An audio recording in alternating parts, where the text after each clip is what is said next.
Alright, welcome back to another Make Math Make Sense video. Today we're in the Algebra 2 polynomial unit, and we are going to learn how to add polynomials.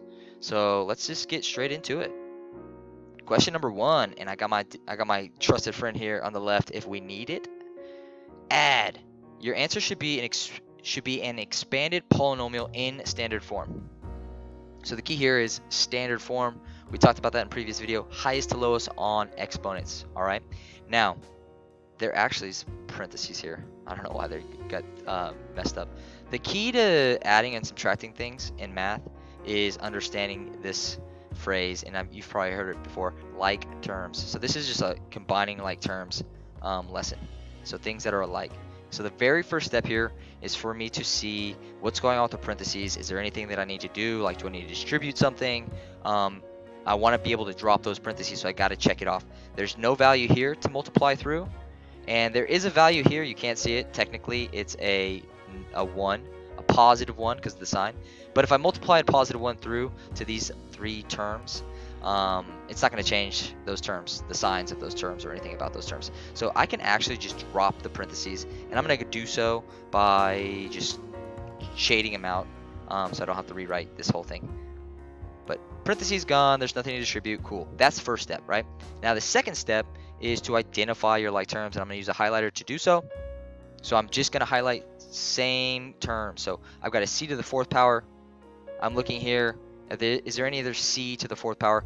That's what a like term is. Same letter, same degree exponent. Now I'm looking here, and when I highlight this, I'm going to make sure that I include the sign. That's kind of important, I guess, to note that the sign in front of a number goes with that number. So this may look like a 5, but in fact, it's actually a -5. So I should be more aware of exactly what I'm highlighting. But we got c squared. Are there any other c squareds? Yes, I got one right here. Cool. That one's got a plus sign, so it's positive. Now I'm going to switch my color, and I got a -7c here. Got to make sure I get that negative in there. And I don't see any others, just c to the 1st power, so that's the only c to the 1st power term. Switch to blue, and my last term, +8 c to the 3rd. So you can see I've got the right terms highlighted with the right colors, so I know what I'm gonna combine. I'll let Desmos do the combining for me, but I want to write this in standard form, so I want to combine the highest exponents first. So I'm gonna look to see, cool, this one's got a 4, that's the highest number. This one also has the 4. I'm combining these two first. So I'm just typing them into Desmos. -3. Remember, include that negative. Yes, it's right there. Do not be the kid that gets this wrong because you added or you forgot the sign, right? So -3, and we're combining, so we'll just consider that to be addition, right? Plus, and we got a +4. Cool. So that combines to a 1.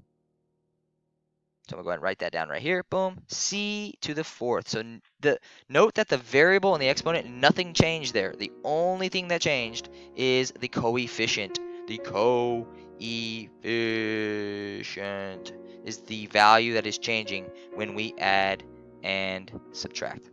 Okay? So that's what that number is, a coefficient. The number before the variable. All right. Next highest variable term is to the 3rd power. It's the only blue, so I can just go ahead and drop that in right away. It's a +8. So +8c to the 3rd. Now we've got our reds done, our blues are done, and next highest is squared, and we've got 2 of them, so we got to use the combining method. -5 plus a +2 is -3 or -3, so I'm just going to -3 c squared. Boom, boom. Just like that. These are done. And our last one is -7c, and there's nothing to combine with it. So there is our final answer. 1c to the 4th plus 8c to the 3rd minus 3c squared minus 7c. All right, I got my answer typed in, and I'm just double checking it to make sure everything is in correctly. And one thing I like to point out is I could type this in as 1c to the 4th, or I could just take out the 1 because of the multiplicative identity. Let's see actually what happens if I do leave the 1, if it marks it right. Okay, so Khan's going to accept that as a correct answer. All right, question number 2. This time, actually, I'm not even going to do screenshot. I'm not even going to highlight. All right, I'm just not going to do it. I can and I should, but I want to go quickly, so I'm just gonna look my eyes. What are the two highest? So we've got a squared term here, we got a squared term here, and so I'm gonna combine those two first. So I got negative m, which is negative 1m squared. So I'm gonna combine negative 1 plus, I'm gonna combine that with a negative 4. And I'm just gonna put the plus always, and then if it's negative, I'll have a plus minus. That's just me. Obviously, if I take the plus away and I combine those two numbers, notice that the value stayed the same. So just a technical thing there in math, right? So we got the m squared term, we got negative 5m squared. Next highest term is the m term, 7m. I don't see any other m's, so we're just gonna leave that as a 7. Boom, boom. And then the third, we got a 6 here, constant, okay, a constant. And we got a 2, which is also a constant, so we got 6 plus 2. And those combine to 8. So I'm going to go ahead and type in my final answer. Negative 5m, that was a squared term, right? Plus 7, that was just an m term. And plus 8 was a constant. Constant, remember, a number without a variable is called a constant. Awesome, awesome, awesome. Now, third question, let's do it. Highest exponent is to the third power. I don't see anything else to the third power, so I'm actually just going to type that one in right away because there's nothing for me to combine it with, and I know it's the highest, so it goes first. Cool. So we got that one out of the way. Next highest is going to be the variable to the first power. So we got a negative 2. Boom, boom. And we're going to combine that with a negative 5. Awesome. Negative 7. Negative 7a. And the last two that we haven't combined, we've got a negative 2 that's a constant, and we got a 3 constant. Just for good measure, negative 2 plus 3, positive 1. So I'm just going to hit a plus 1 here. Boom, done. Awesome possums. I've been saying that a lot lately. Probably too much, more than I should. Okay, last question, which we're at 6 minutes, crap. Kind of going a little slow.